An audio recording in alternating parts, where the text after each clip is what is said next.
Ir visų pirma, keliamas klausimas, ar prezidento veiksmai yra suderinami su konstitucija. Nenoriu kalbėti politiškai, pakalbėkim grinai teisiškai.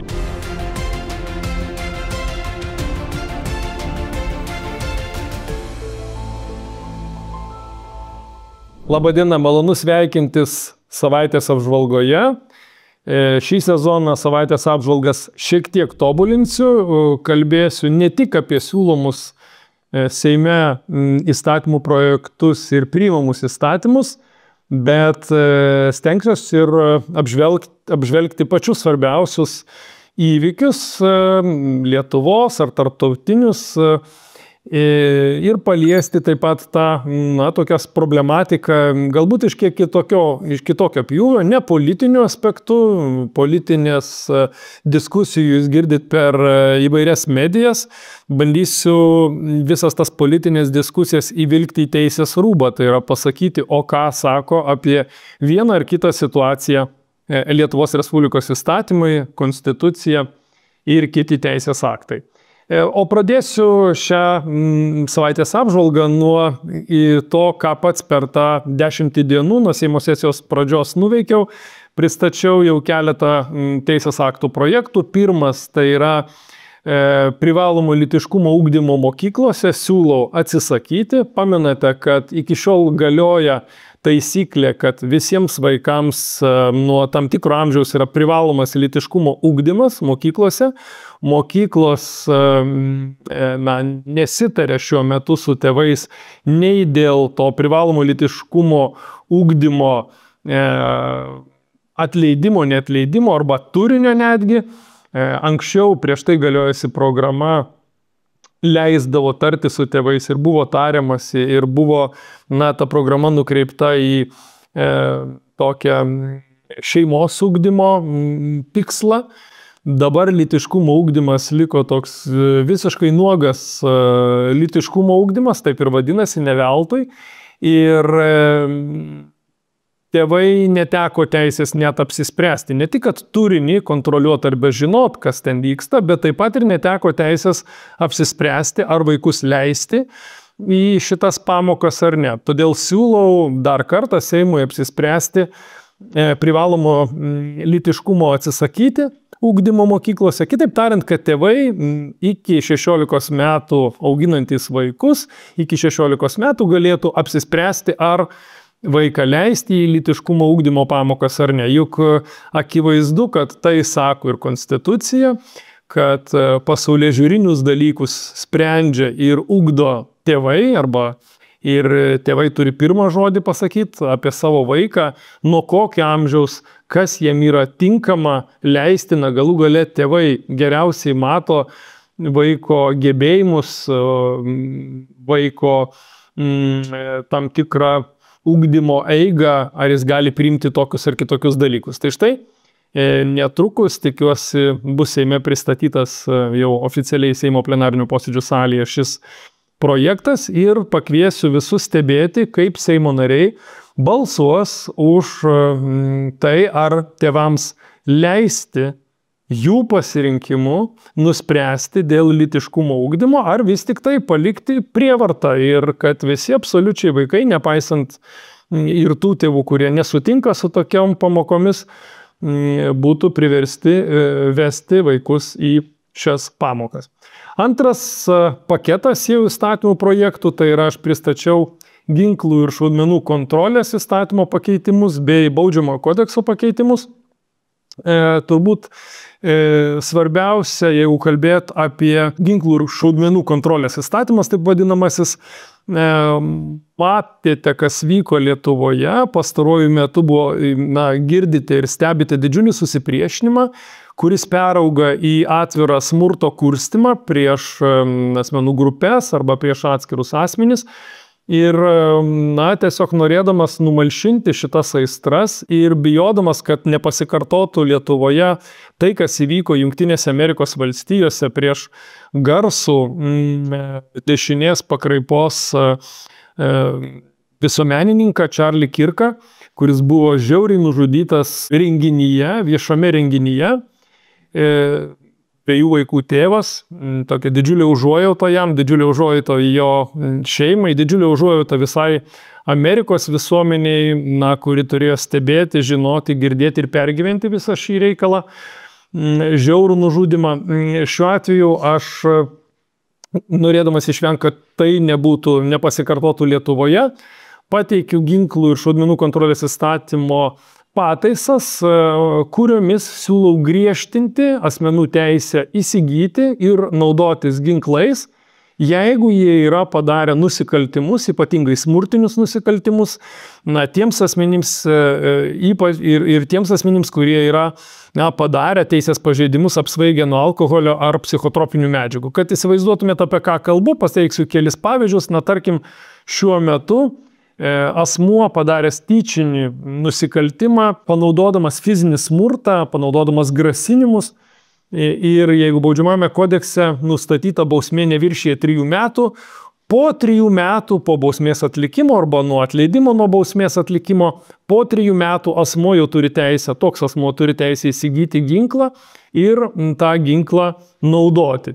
Mano supratimu, tai ypač turint minty, kad tai yra smurtinis nusikaltimas, panaudojant smurtą, ir tyčinis dargi, tai yra labai trumpas laiko tarpas ir visuomeniai sukuriama didžiulė rizika, kad toks asmuo gali pakartotinai padaryti smurtinį nusikaltimą ir, blogiausia būtų, jeigu jisai panaudotų ir ginklą. Tai siūlau tą terminą nuo 3 metų bent iki 7 metų ilginti. Lygiai taip pat man kelia nuostaba, kad šiuo metu, jeigu asmuo padaro teisės pažeidimą, apsvaigęs nuo alkoholio, narkotinių, psichotropinių ar kitų psichiką veikiančių medžiagų, iš jo ginklas netimamas, jam suteikiama toliau teisė tiek prašyti ginklo, tiek jį naudoti, jeigu jis jau yra įsigijęs.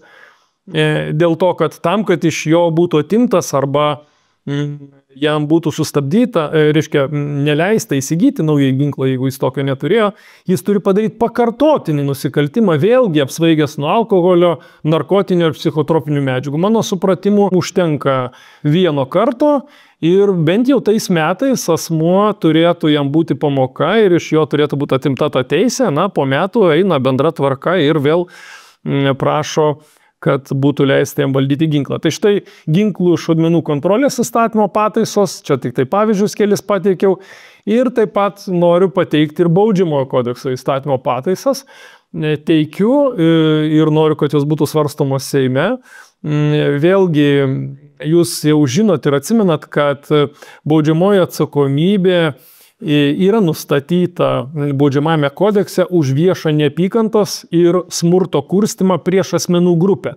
Tai yra 170 baudžiamojo kodekso straipsnis, bet ta vieša asmenų grupė, nors jinai baudžiamajame kodekse apibrėžta labai plačiai, paprastai policija kelia bylas, jeigu ta asmenų grupė yra tautinė arba lytinės požymiais apibrėžta. Tarkim, LGBT bendruomenė arba kažkokios tautybės asmenų prieš ją yra smurtaut kviečiama. Tuomet iš tiesų pastebime yra ne vienas pradėtas ikiteisminis tyrimas. Bet jeigu tai yra bet kokia kita grupė, policija labai vangiai pradeda baudžiamasias bylas ir praktiškai šitas straipsnis kitų grupių atžvilgių neveikia. Dar įdomiau yra, kad yra nedraudžiama ir nebaudžiama pas mus Lietuvoje, jeigu yra viešai kurstoma smurtauti prieš konkretų fizinį asmenį. Išskyrus tą atvejį, jeigu tas, kuris viešai kviečia smurtauti prieš konkretų fizinį asmenį, turi realią galimybę įgyvendinti ir ketina tą savo grasinimą įgyvendinti. Tai yra vienintelė aplinkybė, kada galima kelti baudžiamąją bylą, 145 straipsnis baudžiamojo kodekso. Visais kitais atvejais galima išeiti į televiziją ir pasakyti, jau atsimenat Valinsko pavyzdžiui atvejais, išeina garsiai pasako, šitą reikėtų užmušti arba pirmą jį reikėtų nušauti ir nieko absoliučiai nevyksta, todėl kad, toks grasinimas policijoje paprastai bet kokiuose tyrimuose prasibaigia labai paprastu atsakymu. Toks grasinimas buvo nerealus ir jo realiai tas asmuo kuris grasino, neketino įvykdyti. Mano supratimu tai nėra teisinga, matant pasaulinius įvykius, matant, kas vyksta Lietuvoje. Vien viešo grasinimo konkrečiam asmeniui Nepaisant to, realusis yra, kitaip tariant, ar tas asmo grasinantis ketina įvykdyti tokį grasinimą, ar neketina, vien viešo pranešimo apie tai turėtų užtekti, kad būtų pradėtas baudžiamasis perspėjimas ir asmo būtų perspėtas, kad taip daryti negalima. Turiu mintį vėlgi grasinimą nepaprasto, turiu mintį grasinimą nužudyti, grasinimą sunkiai sužaloti sveikatą. Šiuo metu, kaip jau minėjau, tai yra nereguliuojama, aiškiai, baudžiamajam kodekse apskritai nereguliuojama, administracinių nusižengimų kodekse lygiai taip pat nėra. Tai, tiesioginė norma draudžiama, ten galima ieškoti aplinkinių normų, bet tiesiogai tokio veika yra nedraudžiama. Tai štai šitą veiką norėčiau ir siūlysiu kriminalizuoti, matysim, kokia bus reakcija. Na ir dar vieną pateikiau pasiūlymą, tai yra dėl atsiskaitimo grynaisiais pinigais. Žinote, kad šiuo metu yra labai apribotas atsiskaitimas grynaisiais pinigais. Keli Seimo nariai yra pateikę pasiūlymą, Žemaitaitis pastaruoju metu yra pateikęs pasiūlymą padidinti atsiskaitimą grynaisiais pinigais iki 15 000. Akivaizdu, kad tas pasiūlymas, jisai nepraeis Seime ir jau girdėjau, kad ir Nemuno aušros frakcija mažina šitą pasiūlymą iki 10 000. Ko gero paskubėjo pateikti šitą pasiūlymą neįsiskaitę į ES direktyvas, jose maksimali leidžiama riba nuo 27 metų yra 10 000 eurų, todėl jie patys šiuo metu, kaip supratau, komitetuose jau mažina tą reikalavimą iki 10 000 eurų. Bet kas įdomiausia yra ir nieks turbūt nepaskaito direktyvų Seimo nariai, pas mus direktyva nustato labai aiškiai išimtį, kad grynaisiais pinigais turi būti nedraudžiama, arba, tai aiškiai, išimtis yra atsiskaityti tarp fizinių asmenų, kurie neužsiema individualią veiklą. Tiksliau sakant, kurie nevykdo individualios veiklos, tų atsiskaitimų vykdydami. Mano supratimu, šita norma yra praleista mūsų įstatyme ir aš ketinu šitą direktyvos nuostatą įrašyti į mūsų įstatymą ir labai aiškiai įrašyti kaip išimti iš draudimo atsiskaityti grynais pinigais asmenims, kurie vykdo atsiskaitimą nevykdydami individualios veiklos. Tai yra nevykdydami savo komercinės ūkinės veiklos. Tai tokia išimtis, mano supratimu, būtina ir dėl geopolitinių sumetimų. Įsivaizduokit, kas atsitiktų, jeigu nedaug dievė atsitiktų blogiausias dalykas, Lietuvoje kiltų karas ir akivaizdu, kad interneto trikdžiai tą pačią akimirką kiltų, atsiskaitimas bankiniais pavedimais būtų neįmanomas. Tai tikrai visi absoliučiai, kas patarė, ką reikia pasiruošti prieš karo atveju, arba juk mus nuolat grasino jau turbūt 3 metus, kad Lietuvoje kils karas, bet nieks nepasirūpina apie tai, kad žmonės galėtų atsiskaityti grynais pinigais, kitaip tariant, kad galėtų kaupti tos grynus pinigus, nes jeigu nekils karas, kur tada juos dėti, ar ne? Tai mano supratimu reikia leisti turėti santaupas ir grynaisiais pinigais ir leisti atsiskaityti tarp fizinių asmenų, o kad nekiltų didelio šešėlio ir kad neatsirastų papildomos šešėlis, tai sekti visiškai ES direktyvą, įgyvendinti direktyvą ir leisti atsiskaityti tarp fizinių asmenų, jeigu tai nėra atsiskaitimas už prekes arba paslaugas vykdant ūkinę komercinę veiklą. Tiek kol kas suspėjau su įstatymais. Dar rengiu keletą paketų įstatymų, bet tai jau ateityje. Ir pereinu prie labai svarbaus aspekto, tai yra pakalbėti apie tai, kas čia vyksta su vyriausybės formavimu, apie prezidento požiūrį į tai, kas vyksta, jo elgesį, koalicijos partnerių požiūrį, jų elgesį ir taip toliau. Tai pirmas klausimas turbūt būtų apie tai, ir girdėjau ne kartą politologų kalbant apie prezidento veiksmų suderinamumą su konstitucija. Tai yra ir visų pirma keliamas klausimas, ar prezidento veiksmai yra suderinami su konstitucija, sakant, kad jis netvirtins tam tikros politinės partijos narių į ministrus. Nenoriu kalbėti politinę tematiką arba politiškai, pakalbėkim grinai teisiškai. Pagal konstituciją visoms valstybės institucijoms ar pareigūnams visi asmenys yra lygus ir negalima varžyti ar teikti privilegijų vienam ar kitam asmeniui dėl jo įsitikinimo, dėl jo pažiūrų ir taip toliau. Be to, pagal konstituciją visiems piliečiams laiduojama teisė vienytis į bendrijas, politinės partijas, asociacijas. Na, žinoma, jei šių partijų tikslai nėra priešingi konstitucijai, yra priešingi įstatymams. Ir kartu konstitucija labai aiškiai formuluoja, niekas negali būti verčiamas priklausyti kokiai nors partijai, politiniai bendrijai ar asociacijai. Kitaip tariant, tai reiškia ne tik, kad niekas negali būti verčiamas priklausyti kuriai nors bendrijai ar politiniai partijai, bet lygiai taip pat niekas negali būti verčiamas išeiti arba išsibraukti arba nepriklausyti kažkokiai tai bendrijai, politiniai partijai ar asociacijai.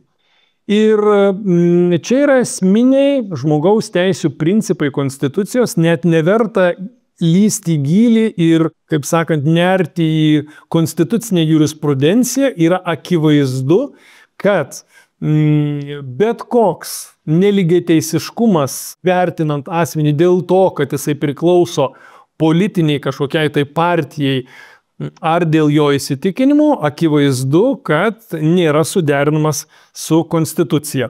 Ir štai čia svarbiausias yra turbūt 82 konstitucijos straipsnis, kuris kalba apie prezidentą, koks jis turi būti ir netgi kalba apie jo priesaiką. Tai štai Lietuvos Respublikos prezidentas, jis turi ne tik sąžiningai atlikti savo pareigas ir būti ištikimas konstitucijai, bet svarbiausia būti visiems lygiai teisingas. Ir šiuo atveju, mano supratimu, pasakymas ir veiksmai, kurie lemia, kad vienos politinės partijos asmenų, kurie yra valdančioji daugumoj, neleisti tapti ministrais, mano supratimu, tai jau yra didžiulis klausimas, ar tokie veiksmai ir tenkina konstitucinius reikalavimus pagrindinius. Tai yra tiesiog konstitucinios dogmos ir tą reikėtų labai aiškiai ir atvirai pasakyti. Žinoma, prezidentas turi pilną teisę netvirtinti vyriausybės narių ir pilnos vyriausybės, jeigu jiem netitinka vienas ar kitas asmuo dėl gebėjimų ar kitų dalykų, bet visos asmenų grupės, apibrėžiant ją kaip politinės partija, kuri priklauso valdančiai daugumai, iš tiesų, mano įsitikinimu, tai jau yra, tikrai ant konstitucinio reguliavimo ribų. Kas vyksta toliau Lietuvoje? Maža to, kad iš tiesų mes jau kalbam apie teisinės ribas ir teisinių ribų bandymą, šalia to prasideda labai didžiulės emocijos. Jūs girdėjote iš tikrai svarbiausių pareigūnų lūpų ir epitetus teroristai, kebabų kepėjai, pretendentai ministrus vadinami arba antilopės ir panašiai. Ir iš tiesų aistros pasiekė tokį lygį, kad galima buvo galvoti ir manyti, kad atsiras tokia situacija, kad visi politiniai veikėjai įvarys vienas kitą į kampą, iš kurio jau išeiti bus labai sudėtinga. Dabar atrodytų po penktadienio po ketvirtadienio aistros pradeda atlėkti, pradeda, man atrodo, veikiantys asmenys, vadovai suvokti, kad taip elgdamiesi jie įvarys vieni kitus į situaciją, iš kurios tiesiog nebus išeities. O išeities nebus dėl to, kad šiuo etape absoliučiai niekam, nei vienai politiniai partijai, nei vienam politiniam veikėjui, mano supratimu, nėra naudinga tokia situacija, patinė situacija, tai yra vyriausybės griūtis, o ar gal net pirmalaikiai Seimo rinkimai. Vyriausybės griūtis gal būtų ir naudinga opozicijai, bet pirmalaikiai rinkimai, mano įsitikinimu, šitame etape nenaudingi net ir jai.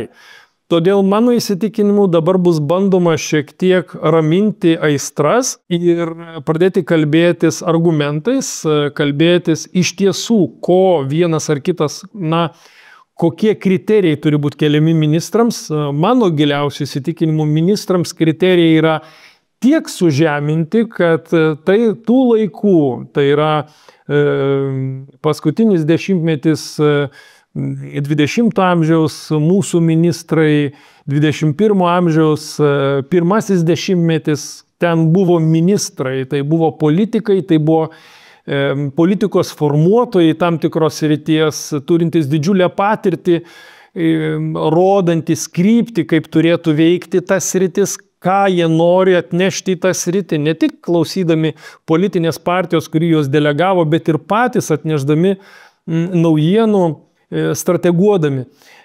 Dabar mes esam su ministrais taip nukritę, kad ministras gali būti ne tik bakalauras, bet tos srities, te turintis tik bakalauro laipsnį, bet ministras te gali būti ir apskritai visiškai iš kitos srities, vadybininkas, net ir neišmanantis, visiškai tos srities nedirbęs.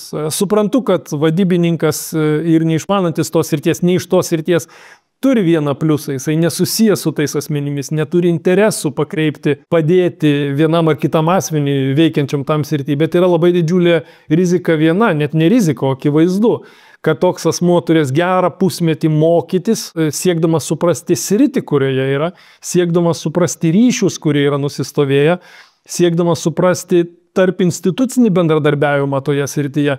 Ir tai yra labai rizikinga, turbūt pats optimaliausias dalykas, tai yra žmogus turintis vadybinės patirties ir kartu labai gerai išmanantis sritį savo ir atėjęs į ministrus, stebimas atidžiai, kad nedarytų interesų konflikto su susijusiais asmenimis, jeigu jisai savo veikloje, akivaizdu, kad tokių turėjo, tai tiesiog labai aiški deklaracija ir labai aiškus visuomenės spaudimas, kad jisai nepadarytų sprendimų, kurie būtų nulemti tų jo ryšių.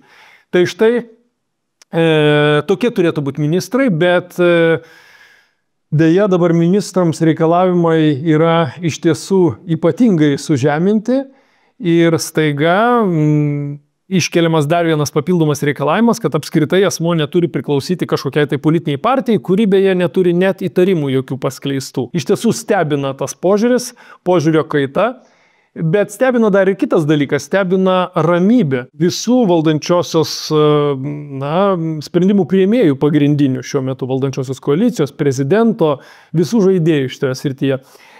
Lietuva jau antrą mėnesį neturi valdžios. Įsivaizduojat, antrą mėnesį visa Lietuva veikia be valdžios. Tai yra, įsivaizduokit, kas atsitiktų, visi jūs dirbate įmonėje, jeigu įmonėje atostogaut arba tiesiog nusprendžia pasitraukti vadovas ir visi jo pavaduotojai atsakingi už pagrindinės sritis. Kas vyktų įmonėje per tos 2 mėnesius? Jūs žinot, laikinas žmogus tikrai nedirba tos organizacijos naudai, arba bent jau nedirba tiek, kiek turėtų dirbti, atsiduodamas. Akivaizdu, kad labiau dirba galvodamasis ir rūpindamasis, ką darys, kai jis išeis iš to darbo, nes jis tuoj pat turės jį palikti, dabar jie eina laikinai pareigas. Tiesa, naujoje vyriausybėje yra senų ministrų, tų, kurie buvo ir Palucko vyriausybėje, bet ir tie ne visi dirba. Žiūrėkit, pavyzdžiui, ponia Šakalienė nuolat serga. Jeigu būtų ta liga iš tiesų, tai negali nieko sakyti, liga yra liga. Bet ta liga panašėja į tiesiog slapstymasi. Akivaizdu, kad slepiama Šakalienė yra vyriausybės tvirtinimo laikotarpiu, nes jai pasirodžius, ji būtų užklausta pasiaiškinti ir atsirastų dar vienas skandalų kiekis didžiulis, apipinta jį būtų skandalais. Žiūrėkit, Laurinavičiaus situacija iš saugios valstybės, Spartanų atskraidintas čia. Buvo pradėtas, sakė, atliksim tyrimą. Jokio tyrimo apie Laurinavičių nėra atlikta. Pinigai, kurie yra išleisti ir sumokėta Laurinavičiaus pargabenimui į Lietuvą, kas už tai atsakingas, kas atlygino tai, jokio tyrimo nepradėta. Atsimenat, kažkada tai už kotletukus iš ministerijos darbuotojams buvo ministras atleistas iš pareigų. Čia mes turime, kaip ministrė sakė, tai buvo politinis sprendimas, politinių sprendimų vieną asmenų iš saugios valstybės pargabentas saugiai su lietuvišku Spartanu. Jokio tyrimo nieks neaišku. Krašto apsaugos ministerijos auditas, ta vadinamoji peržvalga, iki šiol įslaptinta ir neketinama jos išslaptinti. Lietuvos oro saugumas ir oro erdvės saugumas ir skaidrumas, kiek tai liečia oro erdvėje, yra akivaizdu, viskas vyksta neskaidriai, mes net nežinom, kada ir ar tikrai įskrenda neatpažinti objektai į Lietuvą, ar ten dronai, ar dar kažkas. Ir akivaizdu, kad tai yra slepiama, apie tai kalbėsiu pačioj pabaigoj iš tos laidos. Na, lėktuvų įsigijimas ir jų peripetijos iš Brazilijos vėlgi slepiama ir taip toliau. Imkit kitą ministrą, Budrys, mano supratimu, ir toliau gyvena surrealybėje. Na, įsivaizduokit, kai ministras, mūsų užsienio reikalų ministras, diskutuoja su, kaip pats vadina, taip vadinama, Baltarusijos prezidentė opozicijoje, reiškia, Cichanovskaja, kai tuo tarpu Trumpas ir jo administracijos atstovai susitikinėja ir perduoda geriausius linkėjimus su tikruoju Baltarusijos prezidentu Lukašenka. Yra keli ministrai, gal sveikatos, švietimo ministrai, kurie toliau ketintų eiti pareigas ir būsimoje vyriausybėje, bet tai yra kelios sritis iš 14. Taip dirba šiuo metu Lietuvos aparatas ir, kitaip tariant, viskas eina sava vaga, biurokratai dirba tai, kas yra senai užduota, bet dirba tiek, kad nieko naujo realiai nėra vykdoma, nes kai nėra valdžios, nėra reikalavimų, nėra atskaitomybės, nėra ir efektyvumo. Ta turbūt žinote visi iš savo darbų. Na ir šiame kontekste mane stebina vieši koalicijos partnerių kalbėjimai apie tai, kad niekur skubėti su vyriausybė nebūtina ir ta vyriausybė bus pristatyta spalį. Vadinasi, Lietuvos valstybė veiks be vyriausybės, visa mūsų valstybė veikia be vadovybės, esminės vykdomosios valdžios, 2 su viršum mėnesio. Na ir keista, žinoma, man yra, kad tiesiog diskutuojama apie prezidento komandiruotę kaip apie tokį labai svarbų įvykį, dėl ko negalima paleisti, užsukti arba pradėti leisti dirbti vyriausybei. Mano supratimu, svarbesnio dalyko, kaip leidimas pradėti dirbti naujai vyriausybei arba suformavimas tos naujosios vyriausybės tiesiog nėra. Ir tai yra prezidento prerogatyva, tai yra pirminis darbas, kurį privalo atlikti prezidentas, kuris daug svarbesnis negu bet kokios komandiruotės arba bet kokie kiti renginiai užsienyje. Ir iš karto norėčiau pereiti prie to, o kasgi dabar bus planuojama kitą savaitę ir iki spalio 10 dienos. Juk žiūrėkit, vyriausybės programa buvo pristatyta 10 dieną. Pagal Seimo statutą per 15 dienų po vyriausybės programos pristatymo, turi būti svarstoma vyriausybės programa ir ji turi būti tvirtinama. Taigi Seimas programai turi pritarti per tas 15 dienų, po 15 dienų nuo jos pateikimo, arba ją atmesti, arba gražinti ją tobulinti. Pagal tai, kas vyksta dabar, mano versija yra ta, kad sekančią savaitę programa bus gražinta vyriausybei tobulinti. Ir aš pasakysiu, kodėl aš taip galvoju. Todėl, kad patvirtinti programos, nesant visos sudėties vyriausybės, būtų labai keblu, nes mano įsitikinimu vėlgi tai galimai prieštarautų konstitucijai. Esmė ta, kad prezidentas, mano įsitikinimu, pagal konstituciją turėtų patvirtinti pilną ministrų kabinetą, pilną vyriausybę.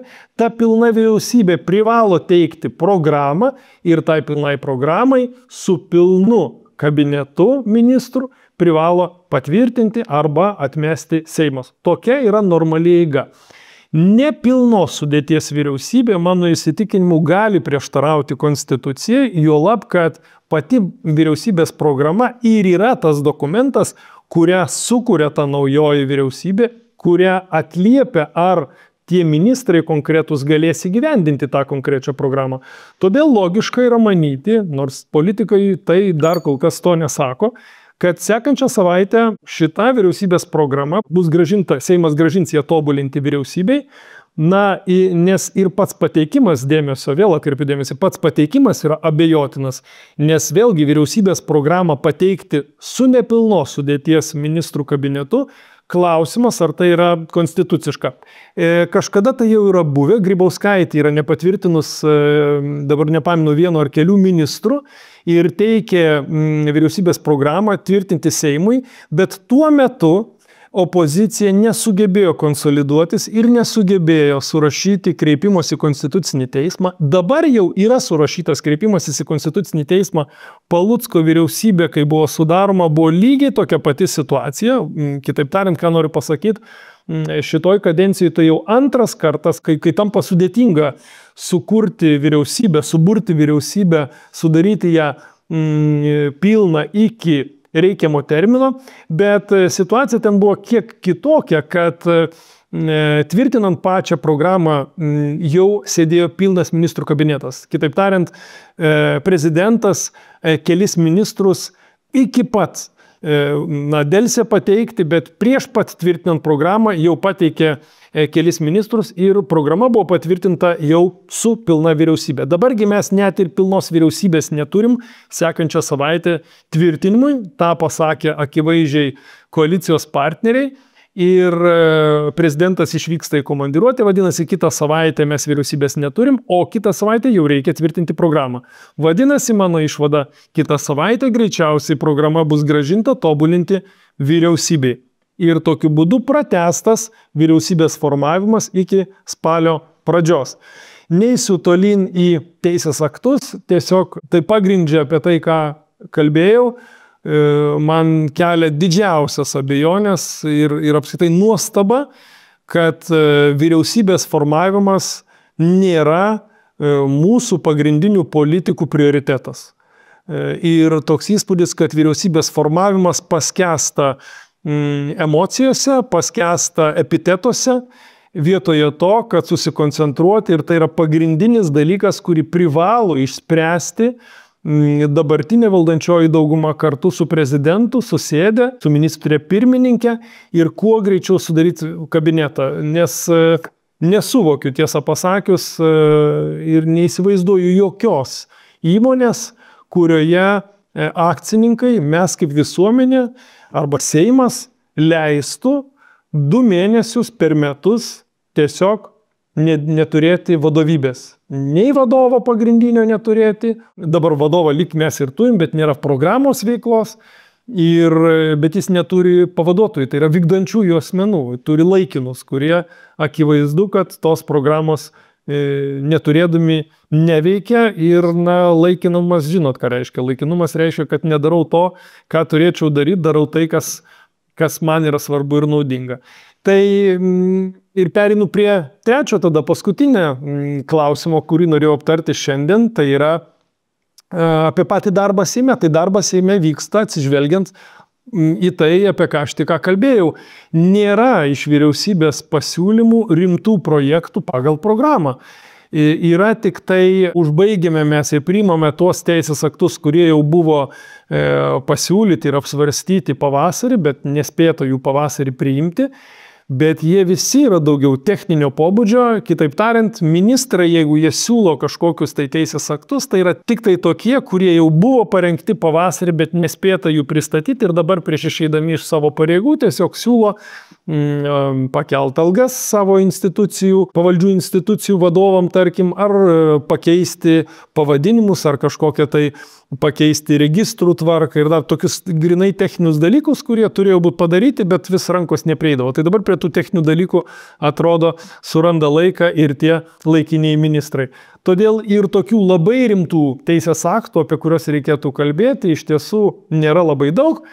Ir turbūt tokie įdomesni teisės aktai yra daugiau iš Seimo narių pasiūlymų, tai štai švietimo įstatymas keičiamas ir į švietimo įstatymą norima įrašyti tokį kultūros pasą, jisai veikia dabar šiuo metu švietimo ministro įsakymu. Tas kultūros pasas leido per, pavyzdžiui, 24 metus ugdyti meninius ir kūrybinius gebėjimus virš 300 000 moksleivių. Kitaip tariant, kultūros pasas leidžia nemokamai lankytis parodose, turėti tam tikrus,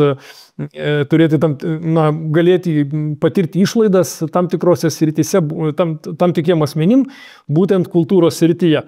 Ir dabar norima įtvirtinti ne tik tą kultūros pasą moksleiviams, bet siekiama, kad kultūros pasas taip pat galiotų ir seniorams ir taip pat, kad tokį kultūros pasą galėtų turėti ir vaikai. Tai yra iki mokyklinio bei prieš mokyklinio ugdymo programuose dalyvaujantis vaikai. Kitas įdomus įstatymas, vėlgi čia kalbu apie visus įstatymus, kalbu tik apie pateikimus, tai yra pati pirmoji stadija, dar bus svarstymas, dar jie gali keistis, bet pačią idėją pristatau. Sveikatos draudimos įstatymas, mano supratimu, labai neblogas pasiūlytas įstatymo projektas. Tai yra, kad asmenys, kurie gauna senatvės pensiją, būtų atleisti nuo prievolės mokėti privalomą sveikatos draudimo įmokas, kai jie vykdo individualią veiklą pagal verslo liudymą. Kitaip tariant, jeigu asmuo vykdo veiklą pagal verslo liudymą, jam nereikėtų mokėti beveik 7% minimaliosios mėnesinės algos dydžio privalomą sveikatos draudimo įmokas, žinoma, asmenims, kurie sulaukia pensinio amžiaus ir kurie gauna senatvės pensiją. Tikrai paskatimas pensijoje esančiam asmeniui vykdyti tokią veiklą ir leisti jiem nemokėti privalomą sveikatos draudimą. Tikrai pozityvus įstatymas. Manau, kad jisai ir išvys dienos šviesą netrukus. Taip pat sveikatos draudimo įstatymas keičiamas ir tobulinimas, kad kuo daugiau sveikatos priežiūros įstaigų, net ir tos, kurios nesudarė sutartį su valstybinė ligonių kasa, kad galėtų išrašyti pacientams kompensuojamosius vaistus, kad galėtų išrašyti siuntimus į privalomos sveikatos draudimo fondo biudžeto lėšomis apmokamas gydytojų specialistų konsultacijas, gydymas stacionare, kitas sveikatos priežiūros paslaugas. Tikrai labai pozityvus įstatymas, kitaip tariant, nebūtinai reikia turėti sutartį su valstybinė ligonių kasa, kad tokia sveikatos priežiūros įstaiga galėtų pasinaudoti ir kompensuojamais vaistais ir siūsti į būtinas konsultacijas ir būtinas procedūras. Kitas sritis pasiūlyta vėlgi Seimo nario dėl žalos atsiradusios dėl valdžios institucijų neteisėtų veiksmų atlyginimo. Kartais valstybinės institucijos atlieka veikas, kurios pažeidžia asmens teisę, suvaržo asmens laisvę, bet už tą atsiradusią žalą neatlygina. Tai štai tokia situacija įvyksta, kai asmuo yra laikinai sulaikomas arba suimtas, bet vėliau pradėtas ikiteisminis tyrimas nutraukiamas, ar teismo proceso metu jis yra išteisinamas ir panašiai. Toks asmuo akivaizdžiai patiria tiek turtinę, tiek neturtinę žalą ir toks asmuo turi turėti teisę į kompensaciją. Seimo salėje klausiau, kokia institucija kompensuos žalą. Klausiau apie tai, ar galim dar sukurti ir kokius teisės aktus turėtumėm pasiūlyti, jog užtikrinančius, kad pareigūnai, kurie pažeidžia įstatymus, neišvengtų atsakomybės. Gerbiamas Remigijau, čia visiškai logiška, ką jūs darote, ir akivaizdu, kad sulaikymo metu kyla žala ir yra tokių atvejų, kai neįrodinėjant žalos valstybė įsipareigoja tokią žalą atlyginti ir jau tai yra reguliuojama minėtų įstatymų, jūs jų tik tikslinate papildomai sulaikymo formą, o ne tik, kad laisvės atėmimų ir panašiai, ten reiškia kitom baudžiamo proceso priemonėm. Bet klausimas būtų toksai, iš kokio biudžeto bus tai mokama? Turbūt čia pagrindinis klausimas, nes iki šiol buvo mokama iš Teisingumo ministerijos biudžeto. Rėmimo. Ir tada klausimas yra, ar iš tiesų tie pareigūnai, kurie atlieka sulaikymą, kuris, tikėtina neturi pakankamai duomenų, ar bus spaudimas jų netlikti, mažinti tokių sulaikymų, ar ne? Nes vieno institucijos atlieka, kitos institucijos sumoka žalą, ar ne? Čia vienas klausimas, kaip jūs galvotumėt? Vienas klausimas. Ir ar pritartumėt atsakomybės už tokius veiksmus išplėtimui, pareigūnų atsakomybės? Ačiū. Pradedant nuo paskutinio klausimo, tikrai taip. Jūs kaip ir advokatas praktikoje daug susidūrę esate, kada pareigūnai nemažą dalį viršyje būtent savo įgaliojimus ir mes turime daug Lietuvoje praloštų bylų. Tai tikrai taip. Dėl iš ko turėtų būti atlyginama, geras labai klausimas, laiku ir vietoj. Gal netgi reikėtų galvoti mes, pavyzdžiui, sveikatos sistemoje, kada kiekvienas gydytojas yra draudžiamas, odontologas draudžiamas, slaugytoja yra draudžiama, yra mokamas specialus draudimas į fondą. Jisai galioja šiandien dieną, jeigu aš neklystu, jeigu gali patikslinti, man atrodo, tenais yra apie 5-7 milijonai, yra sukautas fondas. Tai gali būti, kad pareigūnai iš to draudžiamo kažkokio fondo. Manau, kad komitete, kai jūs pasikviesite Vidaus reikalų ministeriją, Teisingumo ministeriją, kažkokį loginį sprendimą rasite. Tuo labiau, kad yra numatyta, kad poįstatyminius aktus reikia parengti. Tikrai, kolega Ignai, nedrįščiau pasakyti, kad turėtų atlyginti Teisingumo ministerija, nes ten yra būtent žalos atlyginimas, ten yra būtent nukentėjusių fondas, tas apie ką mes kalbam. Tai čia ten daugiau yra dėl teismo, o čia kalba yra apie būtent sulaikymą. Tai yra, kai sulaikymo iki teisminio tyrimo pareigūnų duota sankcija yra. Tai gal, sunku dabar, aišku, ko gero diskutuoti salėje, bet aš manau, kad komitetas tikrai galėtumėt su VRM ir su teisingumo, čia geras. Taip pat praeitą savaitę kalbėjome apie gyvūnų gerovės įstatymo pakeitimą. Čia žinot apie kailinių žvėrelių laikymą ir auginimą, veisimą. Čia problema buvo ta, kad jau yra nuspręsta nutraukti tokią veiklą, uždrausti kailinių žvėrelius auginti dėl kailio. Tačiau tiems ūkiams nebuvo pasiūlyta jokia adekvati kompensacija, padarytos labai sudėtingos sąlygos tą kompensaciją gauti. Tai štai Seimas ėmėsi svarstyti ne termino atidėjimo tų kailinių žvėrelių ūkių veiklos pratesimui, bet ėmėsi svarstyti, ar dėrėtų ir kiek dėrėtų atlyginti ir kompensuoti už žalą. Mano supratimu, racionalus labai ir logiškas pasiūlymas. Tikrai asmenys, kurie vykdė ūkinę veiklą ir jeigu dėl valstybės sprendimo privalo nutraukti tokią veiklą, vienareikšmiškai jiems privalo būti tikrai adekvačiai atlyginama, nes tai yra asmenys, kurie susijo savo visą ūkinę veiklą, savo pajamas, tai yra šeimos, tai yra darbuotojai tų įmonių.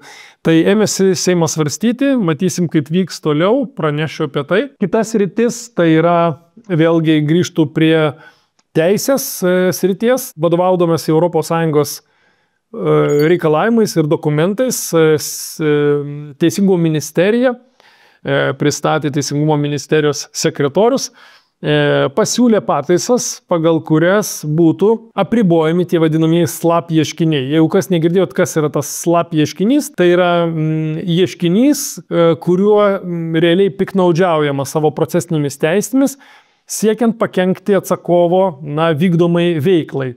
Tais atvejais, kai ta atsakovo veikla vykdoma viešojo intereso tikslais, ar ne? Taip vadinamas atsakovas dėl jo užsiėmimo visuomenės dalyvavimo viešo intereso klausimais. Kitaip tariant, ieškinys prieš žurnalistus, kurie vykdo veiklą savo viešo intereso tikslais, ieškinys prieš visuomenininkus, kurie, tarkim, vykdo veiklą siekdami apsaugoti gamtą, ar ne? Ieškinys prieš visuomenininkus, kurie siekia pakeisti tam tikrą reguliavimą ar ten statybų sektoriuje, aplinkos tvarkymo ir taip toliau. Tai štai tokiais atvejais tai akivaizdu yra, kad suinteresuoti asmenys kartais labai nemėgsta viešo intereso gynimo ir tą viešą interesą ginančius asmenys užmėto taip kabutėse ieškiniais ir taip apsunkina jų veiklą. Tai štai Europos komisija dar anksčiau buvo priėmusi rekomendacijas, dabar jau yra pasiūliusi ir teisės aktą, tai yra direktyva, pagal kurią reikėtų vis labiau riboti tokių asmenų teisę, pradėti ieškinius ir vykdyti ieškinius prieš asmenis, kurie gina visuomenės viešą interesą. Ir pristatydama šį naują teisinį reguliavimą, kas mane nustebino, ministerija pati net nežino, kiek tokių ieškinių Lietuvoje buvo, kiek atsakovai pasinaudojo jau dabar galiojančiomis teisėmis apsiginti nuo slap ieškinių. Taip ir gyvename, kai siūlomi teisės aktai, tikslinantis dabartinį teisinį reguliavimą, bet net neturint žalio supratimo, kaip tas reguliavimas veikia iki šiol. kai nežinai ir neišmatuoji, kas dabar yra ir siūlai tobulinti tai, kas dabar, tai akivaizdu, kad nutobulinsi taip, kad bus dar blogiau. Štai ką kalbėjau Seimo posėdžių salėje. Tai iš tiesų svarbus pasiūlymas, jisai aišku atsižvelgia ES reikalavimus dėl SLAPP ieškinių. Tai yra dėl ieškinių prieš asmenis, kurie veikia viešo intereso klausimais. Ir tokių ieškinių yra Lietuvoje. Klausimas pirmas, tai yra, kaip ketinate tikslinti visuomenės dalyvavimo viešo intereso klausimais sąvoką. Tai yra pastaba, kuri pateikta Teisės departamento Seimo. Tai pirmas klausimas. Ir antras klausimas, ar yra statistika, kiek per praeitus ar užpraeitus metus yra buvę tokių SLAPP ieškinių, kiek asmenys, tai yra atsakovai, pasinaudojo jau dabar galiojančiomis civilinio proceso priemonėmis. Aš žinau bendrai skaičiais, kiek buvo piktnaudžiavimo procesinėmis priemonėmis ieškinių ir priemonių taikyta. Aš žinau, 23 metais ten apie 50, 22, 73, bet kiek būtent dėl SLAPP ieškinių buvo pasinaudota dabar esančiomis civilinio proceso priemonėmis. Ačiū. Taip, tai pirmiausia dėl Seimo Teisės departamento pateiktų pastebėjimų, tai manytumėm, kad tikrai komitete galima rasti ten, kaip patikslinti tą apibrėžimą. Mūsų nuomonė tai yra daugiau redakcinio pobūdžio pastebėjimai ir tikrai manytumėm, kad sutarimą pavyktų rasti. Dėl statistikos, iš tikrųjų tą statistikos suvesti yra pakankamai sudėtinga, kadangi pagal šį kriterijų atskirai statistika teismo administracijos nėra vedama. Tai todėl tiesiog žinome bendrais bruožais, kad tokių ieškinių yra, daugiau mažiau turime informaciją apie tai, kad tomis priemonėmis yra naudojamasi, tačiau pateikti detaliau informacijos nėra galimybė. Šiaip tai nebuvo vienintelė mano pastaba Seime. Štai buvo pristatytas, pavyzdžiui, valstybės pareigūnų darbo užmokesčio įstatymas. Ir tai yra atskiras įstatymas, pagal kurį nustatomos konkretaus pareigūno konkreti alga, pagal koeficientą. Ir aš kėliau klausimus, ar iš tiesų kiekvieną kartą, keičiant kiekvieno iš pareigūno algos koeficientą, mes turėtumėm grįžti į Seimą ir svarstyti, ar ten 3,1 koeficientas, ar 3,2, ar 3,4. Klausiau, kodėl vienam yra 3,4, o kitam 3,1. Koks skirtumas? Kaip parenkami tie koeficientai? Atsakymą negavau. Pasiklausykite. Gerbiamas laikinai einantis kultūros ministro pareigas, gerbiamas Šarūnai, iš tiesų aš suprantu jūsų pasiūlymą ir jisai racionalus yra, jūsų kuruojamas sritis, jūs norite adekvačiai pakelti atlyginimą kultūros tarybos pirmininkui.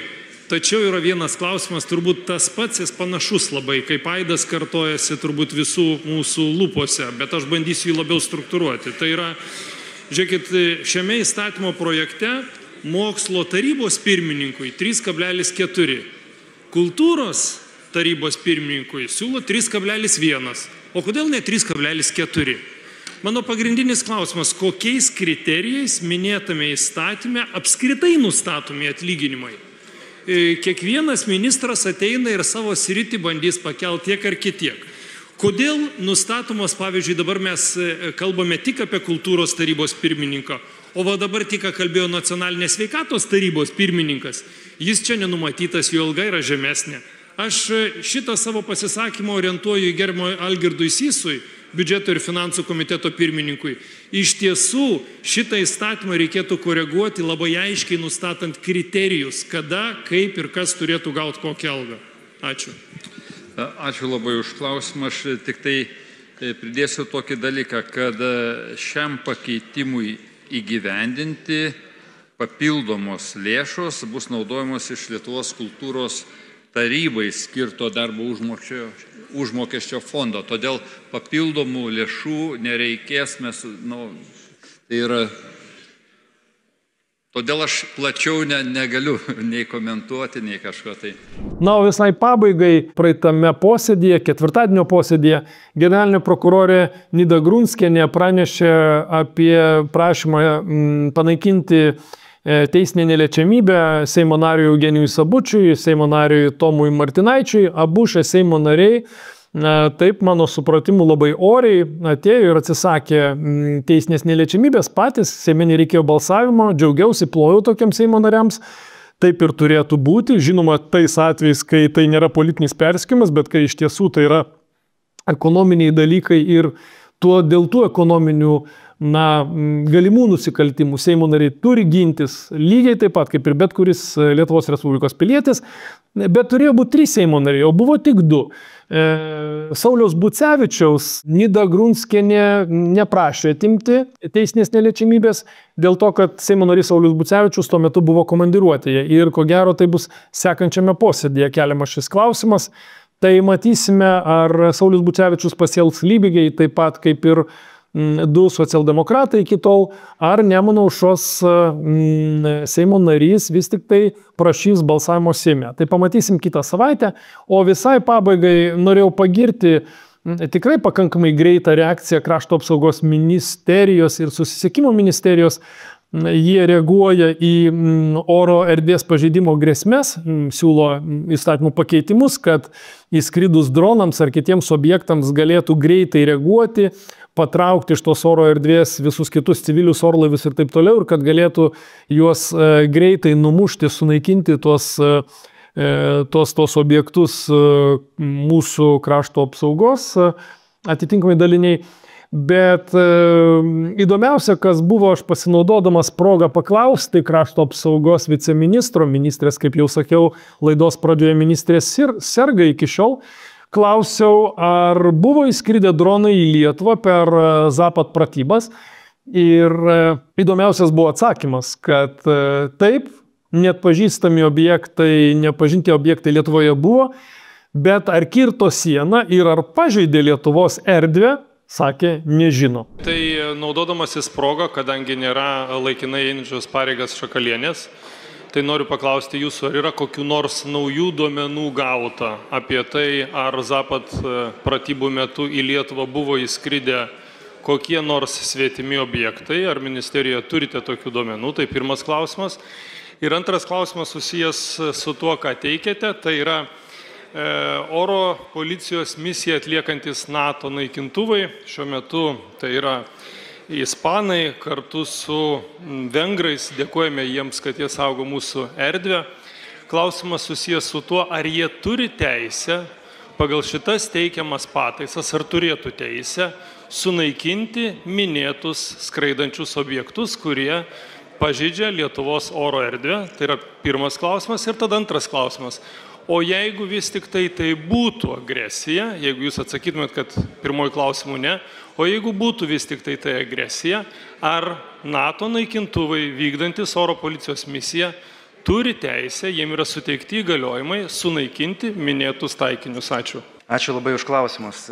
Kalbant atsakant į pirmą klausimą, tai kaip žinia ir vakar buvo iš mūsų pusės informacija, kad buvo neidentifikuoti objektai ir negalima patvirtinti sienos pažeidimo, taip kad nėra tokių duomenų, kurie mums leistų teikti tokius dalykus. Tai mes matom, stebim erdvę ir stebime tą erdvę taipogi ir Baltarusijoje, kiek mūsų duomenys leidžia, tačiau fiksuoti ir pasakyti labai vienareikšmiškai ir iš principo pasakyti, mes negalime, kad įvyko kažkokie tai sienos pažeidimai. Dabar atsakant į kitus klausimus dėl NATO oro policijos, tai be jokios abejonės naikintuvai oro policijos turi tokią teisę ir kaip žinia Lenkijoje taipogi buvo panaudoti, kaip žinia F-35, numušant dalį dronų. Taip, kad iš tiesų tos kovos naudojimo taisyklės leidžia jiems tą padaryti. Mes puikiai suprantame turbūt, kad tai yra, galbūt ne pats efektyviausias, arba kaip pasakyti, ne pats turbūt pigiausias būdas, tai tą suprantame, bet tai vis tiek yra priemonė. Ir mūsų siekis iš principo kaip alijanso yra, kad jeigu bus tas poreikis ir būtų panaudota. Dabar sudėtinė dalis, kaip suprantu, buvo, jeigu būtų agresija, tai tikrai jau taikos metu jie turi įgaliojimus, tai agresijos atveju taip net jokios abejonės nėra. Ir iš tiesų kalbant iš principo apie oro erdvės gynybą, tai NATO turi tokius vadinamuosius Standing Defense Plan, kur yra oro gynybai skirti ir yra gradacija laiptai, kada yra lipama pagal grėsmės indikatorius ir pagal tuos grėsmės indikatorius galima sulaukti ir papildomų priemonių, ar tai būtų naikintuvai, ar tai būtų antžeminės oro gynybos sistemos ir nebejotinai tuo pačiu metu peržiūrima ir įjungiama ir papildomos autorizavimo galimybės. Tai be jokios abejonės tas būtų panaudota ir jeigu būtų toks poreikis. Keista, kai matom net pažintus objektus, bet negalim atsekti, iš kur jie atvyko, kokie tie objektai yra ir atsakymas yra, bet žinom, kad iš tiesų jie čia buvo, bet oro erdvės pažeidimo lyg ir nenustatė. Mano įsitikinimu tas atsakymas reiškia vieną ir labai paprastą dalyką, kad Krašto apsaugos ministerija slepia informaciją nuo visuomenės ir tai vyksta jau turbūt kaip nustatyta taisyklė, slėpti ir neatskleisti tiesos. Atsimenate, po Krašto apsaugos ministerijos ir kariuomenės labai nesėkmingos komunikacijos, kai jie aiškinosi dėl ankstesnių dronų įskridimo į Lietuvą ir pakvietė net grybautojus padėti surasti dronus, tai po to atsirado tokia komunikacija, kurios apskritai nebeliko ir mano įsitikinimu nuo mūsų yra pradėta nuo visuomenės slėpti šitie faktai, o tai dar vienas labai negeras dalykas. Maža to, kad slepiami audito rezultatai, tai jeigu bus pradėta slėpti ir faktai dėl Lietuvos oro erdvės pažeidimo, o gal ir kitų pažeidimų, tai jau turbūt turėsime labai sudėtingą situaciją. Tiek šiandien apie praėjusią savaitę. Iki kitų susitikimų.